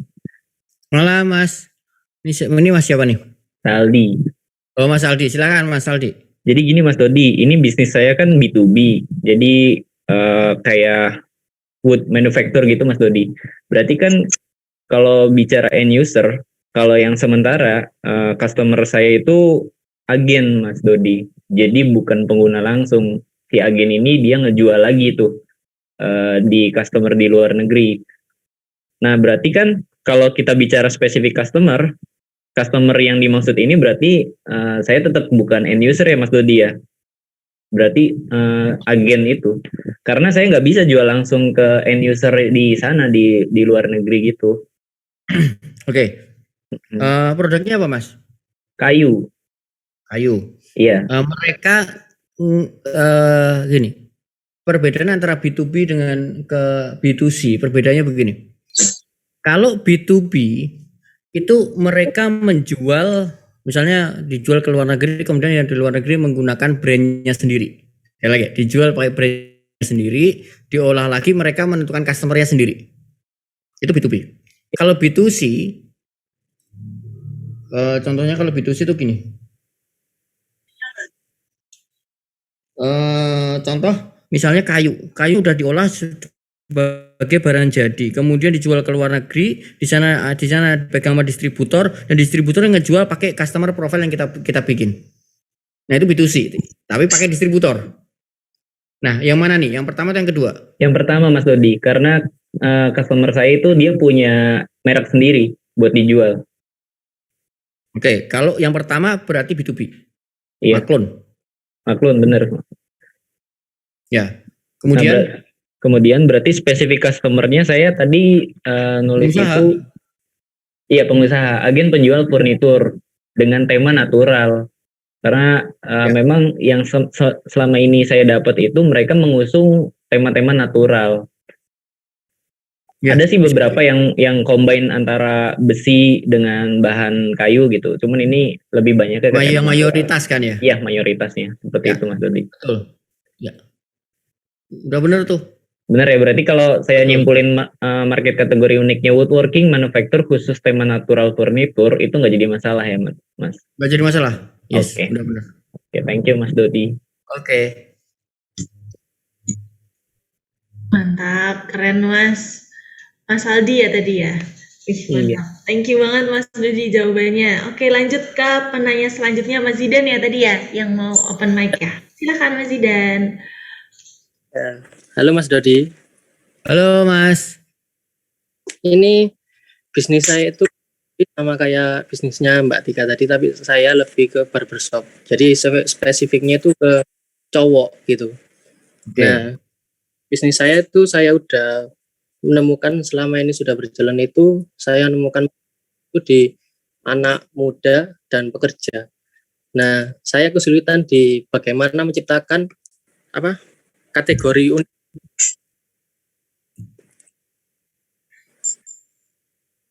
Soalnya, halo. Gimana Mas? Bisa diulang sekali lagi Mas? Yang terakhir, kalimat terakhir keputus tadi. Saya bingungnya di market kategori uniknya tadi. Jadi kalau saya ingin kayak buat promo itu, kalau buat servis-servis tambahan itu, kalau harganya itu terlalu mahal itu pasti jarang yang mau gitu Mas. Oke. Kemudian pertanyaannya adalah gimana caranya buat biar produknya itu jasa saya ini biar terlihat unik gitu, ada uniknya, ada konsep uniknya dari customer, pelajar dan pekerja tadi. Oke, pelajar dan pekerja. Satu dulu aja. Saya sampaikan ya. Satu dulu aja. Mana yang mau dilayani, pelajar atau pekerja? Analoginya gini deh. Kalau memang misalnya nih dispesialisasikan untuk pelajar, bisa nggak rubah misalnya ya? Bisa nggak rubah dekorasinya untuk pelajar? Bisa sih, bisa. Kira-kira kalau itu dekorasi dirubah untuk pelajar, pekerja nyaman nggak masuk situ? Kurang nyaman sih. Iya, benar. Kurang nyaman. Kalau dua profil ini masih bisa masuk sama dan kedua-duanya sama nyaman, berarti masih salah tuh bisnisnya. Ya. Problem spesifik customer-nya. Itu masih jadi komoditas gitu. Iya, benar. Terus ya, memang ya jadi gini teman-teman. Memang untuk memilih satu profil customer itu membutuhkan satu keyakinan kita yang cukup kuat untuk meyakini bahwa saya benar-benar harus pilih ini. Saya kasih sampel buat ini teman-teman semua ya. Waktu itu saya bantu adik saya. Dia jualan jilbab. Dia ngambil dari Tanah Abang. Ngambil barang dari Tanah Abang dijual di tokonya di Semarang. Offline. Jualannya apa? Macam-macam. Mulai dari jilbabnya macam-macam, jilbab anak, jilbab kaos, jilbab apalagi pasmina, jilbab instan, semuanya dijual. Gamis dijual semua, baju anak dijual, home dress dijual, aksesoris dijual. Akhirnya suatu ketika kok karena tokonya offline, kok tempat untuk displaynya nggak muat ya, itu satu. Yang kedua, kalau ini kok duitnya kok makin banyak yang berhenti ya, kok makin banyak dead stock ya. Nah, kemudian kalau mau nulis iklan, salah satunya kan mau nulis iklan, ini iklannya harus kayak gimana kalau yang saya jual banyak. Kalau diiklankan gamisnya, nanti orang nggak tahu kalau saya jual kerudungnya. Kalau diiklankan kerudungnya, nggak tahu kalau jual gamisnya. Kalau mau ditulis semua di dalam papan nama, ini kayaknya ada bocor, Mbak. Sudah Mas Dudi.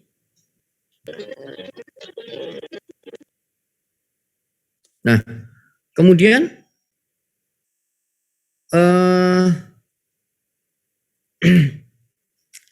kalau mau bikin papan nama, mau bikin promo, kalau mau ditulis semua, nanti customer bingung, nggak kebaca. Akhirnya adik saya tahu ilmu ini, ilmu membuat kategori unik, spesifikin kategorinya. Waktu itu saya minta, coba ambil laporan keuangan, karena ini bisnisnya udah berjalan ya, teman-teman juga bisa pakai cara ini. Kalau yang bisnisnya udah berjalan dan rajin mencatat, lebih gampang untuk menentukan kategori unik. Coba ambil laporan keuangan, laporan penjualan, dibagi per kategori-kategori. Kamu jualan produk apa aja? Oh, ada jilbab, ada gamis. Oke. Paling banyak kuantitinya yang mana? Oh, jilbab paling banyak. Oke, jilbab paling banyak 80%. Di dalam jilbab, kategori jilbab bisa nggak dipecah-pecah lagi? Oh bisa, ada jilbab untuk anak, jilbab pasmina, jilbab ini, jilbab ini. Oke, mana kuantiti yang paling banyak? Akhirnya, oh ya ternyata saya baru tahu. Ternyata yang paling banyak ada jilbab untuk anak-anak. Saya bilang, berani nggak dibuat kategori uniknya? Ini adalah toko spesialis jilbab anak sekolah. Wah nanti kalau tak gituin omset saya lebih kurang gimana? Kalau malah berkurang, jualan macam-macam ini aja omsetnya X rupiah. Kalau dibagi-bagi dan kita hanya jualan jilbab khusus untuk anak-anak, berarti kan X kurang dari X nanti omsetnya. Kemudian saya bawakan data-data riset bahwa yang terjadi, fakta-fakta yang ada di luar sana adalah perusahaan-perusahaan yang memfokuskan one brand, one positioning, satu brand dengan spesifik customer dan spesifik kategori. Hampir semuanya data-data keuangannya menunjukkan net profit margin yang cukup tinggi ketimbang satu nama, customernya luas dan kategorinya cukup luas. Data-data keuangan menunjukkan itu semua. Saya punya banyak data-datanya. Kemudian oke dah, kita coba. Akhirnya dipilihlah kategori ini spesialis untuk anak sekolah. Namanya nggak diganti, tapi desainnya diganti, fotonya diganti, semuanya untuk anak-anak. Kerasa anak-anaknya, warnanya dibuat ceria, seperti anak-anak, fotonya dibuat anak-anak, anak-anak sekolah, tagline-nya diganti student hijab, jilbab anak, spesialis jilbab anak sekolah, hanya tulis gitu doang tagline-nya. Kemudian setelah lama-lama dipasang, papan nama diganti, mulailah dikit demi dikit omsetnya naik. Nggak berkurang tapi malah naik. Dan setelah berjalan sekian lama omsetnya stabil di 5 kali lipat sebelum 5 kali lipat lebih besar daripada dia jualan jilbab, gamis dan lain-lain. Gitu. Dan itu yang saya lakukan. Oh iya, baik-baik Mas. Dan itu juga yang saya lakukan di Neima. Saya punya agensi namanya Neima, tapi untuk workshop saya nggak pakai nama Neima. Biarkan Neima itu sebagai konsultan brand. Kemudian untuk edukasi tentang brand saya pakai nama The Brand Masterclass. Saya pegang prinsip-prinsip saya, namanya The Brand Master, prinsipnya One Brand One Positioning. Kemudian saya punya Neima itu brand consultant untuk yang UKM, menengah dan besar. Kemudian saya mau ngambil pasar nih, UKM mikro dan kecil. Saya bikin nama sendiri. Ada Celsius Design, itu yang untuk harga 150 sampai 1 juta. Yang Branding Express, itu segmen untuk customer-nya adalah orang-orang yang membutuhkan kecepatan. Ya, ini untuk orang-orang butuh kecepatan. Namanya aja udah mencerminkan positioning ya, Branding Express. 48 jam selesai. Kemudian yang untuk visual aja yang keren, namanya Hasbuna. Gitu ya. Gitu teman-teman. Oke, silakan Mbak Rifda. Satu lagi boleh. Siap, terima kasih Mas Dodi, luar biasa. Ini Mas Febrian juga setuju. Saya membuktikan kalau spesifik market sama dengan net profit naik. Mantap. Ini Mas Dodi luar biasa, pertanyaannya ada 15 yang raise hand gitu ya. Wow. Luar biasa banget. Saya mau ke yang di kolom chat dulu Mas. Ini ada pertanyaan menarik Mbak Jihan tentang teman-teman yang di sini pada reseller nih Mas. Mas kalau untuk agen dan reseller fashion wanita, kan foto dan video itu foto dan video promosi itu dari pusat ya Mas ya. Nah mungkin apakah ada Mas tips positioning yang tepat? Monggo Mas. Pertanyaan menarik, banyak yang nanya Mas Dudi kalau saya reseller bisa nggak dibuat kategorinya dan spesifik customernya? Bisa banget lah, sangat bisa banget. Teman-teman tahu tentang reseller, Indomaret tuh reseller bukan? Saya tanya, Indomaret reseller bukan? Reseller. Kalau sebenarnya namanya retailer ya, definisinya tuh retailer. Tapi kalau di online sering disebutnya reseller. Sebenarnya kan sama kan? Reseller sama retailer sama. Esensinya apa sih? Mendistribusikan produk dari sebuah brand ke end user. Sebagai penghubung itu kan reseller atau retailer. Anda tahu Sephora nggak? Pernah tahu Sephora? Nih saya kasih lihat nih, Sephora.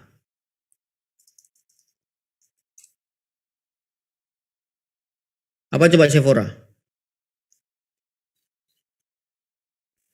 Fashion. Bukan. Bukan. Ini retailer skincare dan kosmetik. Jadi Wardah dijual di sini. Terus apalagi tuh? Parfum berbagai macam brand dijual di sini. Kemudian apalagi yang ada di sini ya? Ya pokoknya gitulah, saya nggak hafal nama-nama brandnya. Nggak hafal nama brand make up, ada kosmetik dan skincare. Saya sebutkan satu lagi namanya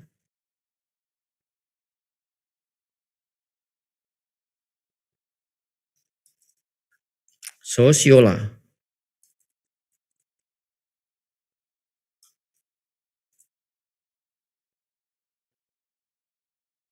Ini juga sama.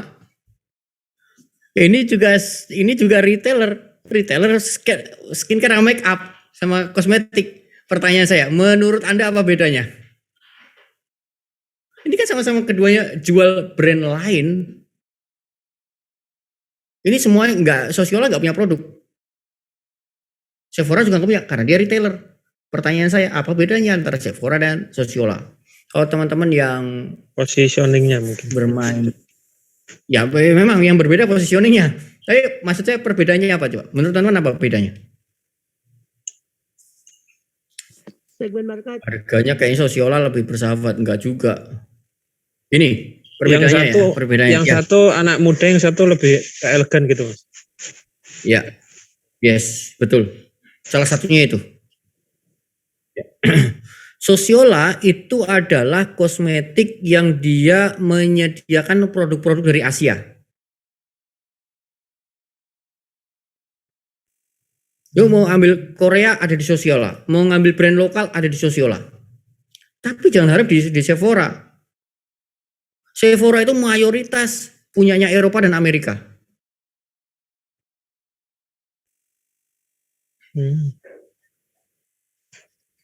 Bisa kan? Dibuat segmentasi kan? Customernya dibedakan dan kategori uniknya akhirnya jadi beda gitu. Ya, jadi bukan tentang mengubah produk yang dari brand lain yang diubah, bukan itu. Tapi kita mengelompokkan produk-produk jenis tertentu yang ada di tempat kita. Seperti yang tadi punya adik saya yang jual itu kan dia retailer juga. Dia nggak punya brand gamis, dia nggak punya brand jilbab, dia ngambil dari Tanah Abang. Brandnya pakai nama aslinya di sana, yang dari sana. Perbedaannya antara yang sebelumnya dia jual segala macam, yang kedua jual hanya jilbab untuk anak sekolah. Kira-kira seperti itu. Makanya kemudian karena customer spesifiknya Sosiola adalah mungkin, saya nggak tahu ya, saya nggak terlalu banyak detailnya apakah secara usia berbeda. Kalau dari persepsi saya berbeda ya, karena untuk Amerika dan Eropa itu memang untuk orang-orang yang udah matang usianya, adult. Kemudian untuk yang Sosiola itu kan lebih ke anak muda. Nah, ketika mereka mendefinisikan customernya dengan baik, mereka akan bisa lebih mudah memilih warna, memilih nama, memilih tagline, memilih desain, semuanya akan jauh lebih mudah. Oke, gitu teman-teman semuanya. Mantap, luar biasa. Terima kasih Mas Dodi, keren banget. Mas Dodi itu selalu memberikan contoh-contoh yang membuat kita kayak, oh iya ya, bener juga ya gitu. Yang selalu keluar tuh itu gitu. Mas. Yang saya sebut dengan holistic brand. Sebelum awal saya fokus di positioning, saya membahas brand itu memperkenalkan. Awalnya itu memperkenalkan bahwa ada loh metodologi brand yang menurut saya yang berbeda dengan brand-brand yang dari praktisi-praktisi brand luar sana. Saya punya pendapat, saya punya pemikiran bahwa brand tuh harus holistik. Yang ini sebuah pendekatan yang bagi saya, menurut saya cocok banget buat teman-teman UKM. Kenapa? Saya kasih sampel. Anda pernah tahu brand yang namanya Bandung Princess Cake nggak? Tahu nggak? Ada yang tahu nggak? Bandung Princess Cake. Tahu? Ada yang tahu kah? Saya tahu.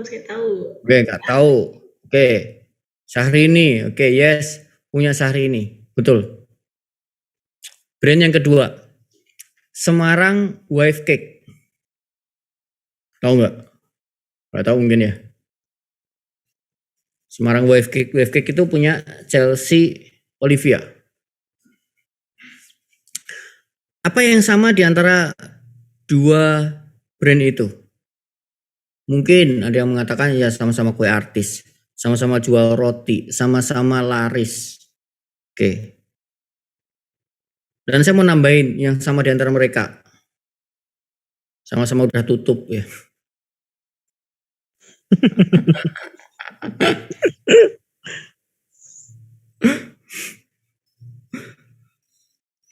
Kurang terkenal apa sehari ini? Kurang terkenal apa sehari ini gitu.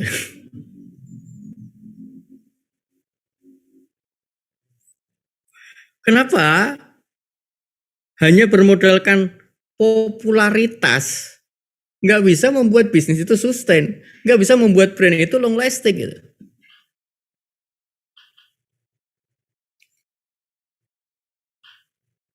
Popularitas, dikenal, atau yang kalau di dalam brand disebut dengan awareness, itu 1/10 bagian dari brand. Kalau saya punya branding journey itu step 1 sampai 10, yang teman-teman yang udah ikut e-course paham inilah 1 sampai step 10. Nah, popularitas, awareness itu 1 poin di antara 10 poin ngebangun brand. Nggak cukup gitu. Nggak cukup cuma mengandalkan popularitas. Kalau setiap yang terkenal pasti brandnya sukses, artis pasti yang jadi pemenang. Artis pasti keren semua kalau ngebikin brand. pasti artis sukses semua kalau ngebikin bisnis. Tapi nyatanya 80% kue artis udah tutup. Saya riset tuh, beneran saya catetin tuh. Saya ngitung tuh, kue artis siapa aja, ada berapa totalnya di Indonesia, terus udah masih ada berapa yang existing. 80% udah tutup. Ya, ada 52 yang masih existing, ada 6. Terakhir ya, saya cek ada 6. Padahal lebih dari 80% udah tutup. Ternyata nggak cukup artis yang duitnya udah banyak, orangnya pinter, terkenal. Hanya ini saja nggak cukup untuk bisa membuat bisnis itu sustain. Nggak bisa membuat brand itu bisa diwariskan ke anaknya. Coca-Cola usia bisnisnya 125 tahun. Tapi dengan harga yang cukup ya nggak murah-murah, murah. Nggak ada yang viral-viral, nggak ada cerita ngantri-ngantri beli Coca-Cola, tapi itu bisnisnya sustain sampai sekarang ya. Ternyata untuk membuat bisnis itu sustain, brand itu sustain, Anda butuh lebih dari sekedar popularitas, lebih sekedar dari awareness. Maka kemudian saya membuat sebuah formula ya, bukan formula, membuat sebuah pemahaman baru. Kalau teman-teman UKM, brand itu holistik. Harus 10 sisi itu disentuh semua. Harus rata semuanya. Kalau lu pun mau lubang 1 atau 2, jangan cuma 1 aja yang diandalin gitu. Nah, maka branding 360 degree itu adalah jawabannya.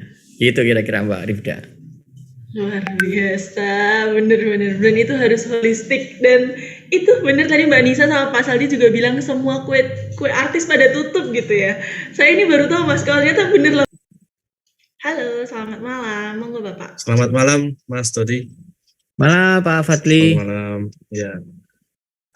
Yang ingin saya tanyakan, saya ini kan toko buku.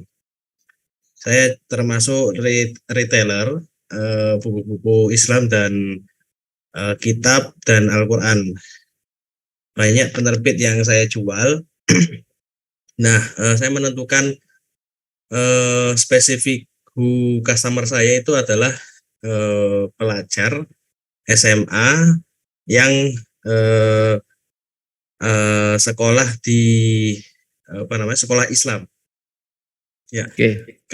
Kemudian kami juga menjual secara online, yang mana di online ini kami kebingungan menentukan market uniknya di mana, karena kita juga bermain di marketplace, kemudian di Instagram.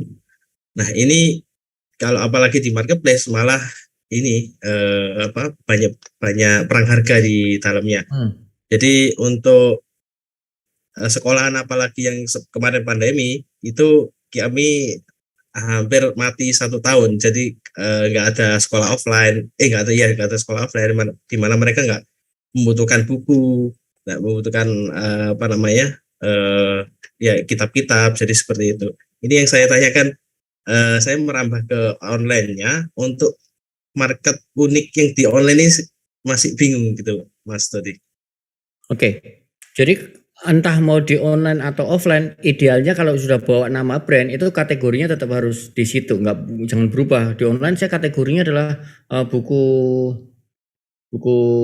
bisnis, tapi kalau di offline saya buku untuk pelajar SMA dengan nama brand yang sama. Itu nggak ideal situasi kayak gitu.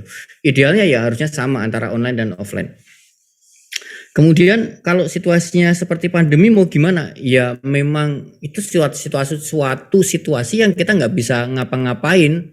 Kalau kita udah memilih di sebuah kategori buku pelajar, misalnya buku untuk pelajar anak SMA, bukan anak SMK ya, bukan anak SMA ya, anak pesantren ya. Ya, buku pelajar untuk pesantren. Maka dan pesantrennya nggak ada pelajaran, nggak bisa ngapa-ngapain. Kalau kita udah menetapkan kategori itu, ya mau nggak mau kita harus bikin brand baru, brand lain dengan nama yang berbeda, dengan positioning yang berbeda untuk mencari cash di situ. Kenapa jangan pakai nama brand yang lama gitu? Jangan pakai nama brand yang existing, karena kayak gini, kalau kita ingin membangun sebuah positioning, yang dijaga adalah konsistensinya. Kalau saya udah sepakat nama ini adalah identik dengan buku pelajar pesantren, udah jaga itu. Kenapa? Karena pandemi ini enggak selamanya kan, situasinya kan bakal berhenti, badai pasti berlalu.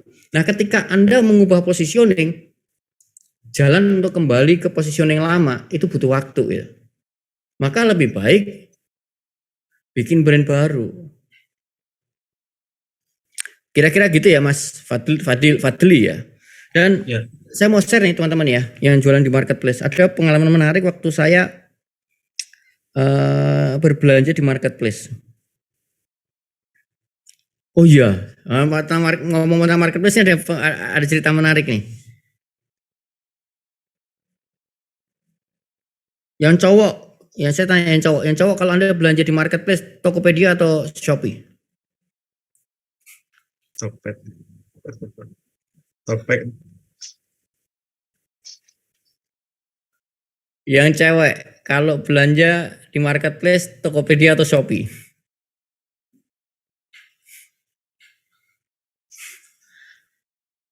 Ayo loh.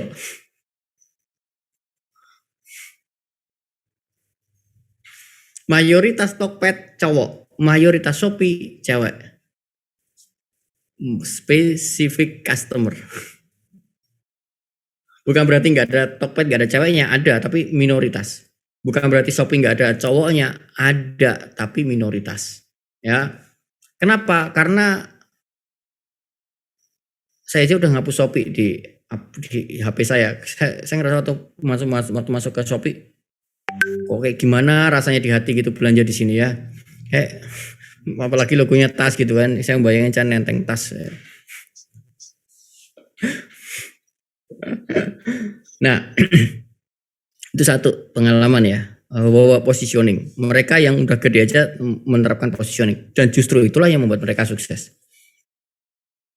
Yang kedua, waktu saya belanja Ramadan kemarin tuh, saya kan baru finishing rumah, dan saya butuh lampu gantung, saya butuh lampu gantung rumah saya yang minimalis. Maka Anda kan cari kan kata kunci kan, lampu gantung minimalis gitu kan ya kalau belanja kan di Tokped kan. Kemudian apa yang Anda lihat? Ketika ada model yang cocok, kemudian Anda kan buka lihat reputasi tokonya. Bener kan ya? Nah, ada satu lampu, waktu saya ngelihat ada beberapa lampu yang menurut saya menarik, kemudian saya cek tokonya. Dan hanya ada satu toko yang bisa membuat saya langsung klik dengan toko ini. Dan selanjutnya saya membeli barang dari situ. Apa itu? Nama brandnya My Houses. Kenapa saya jatuh cinta sama brand ini? Karena brand ini hanya menjual perlengkapan yang minimalis saja. Dan begitu kalau saya itu ngelihat barang-barang minimalis itu, saya langsung apa ya? Rasanya tuh langsung, wah ini saya banget lah. Sebenarnya Anda milih-milih di Tokopedia itu nggak nyaman. Customer tuh nggak nyaman, milih-milih itu nggak nyaman. Kenapa? Karena effort banget milih itu. Kalau Anda sudah punya satu toko yang dipercaya, itu pasti menjadi rujukan awal.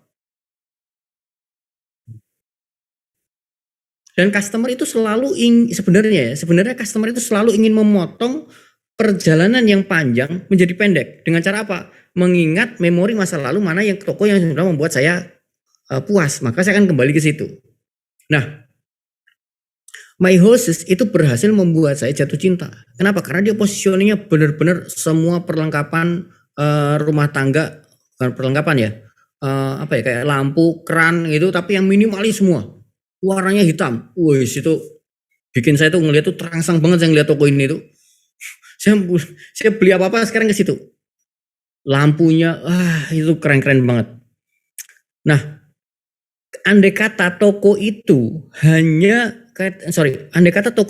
menjual segala macam lampu yang nggak ada positioningnya, saya balik ke situ cuma sekali. Beli lampu itu, setelah itu nggak balik lagi.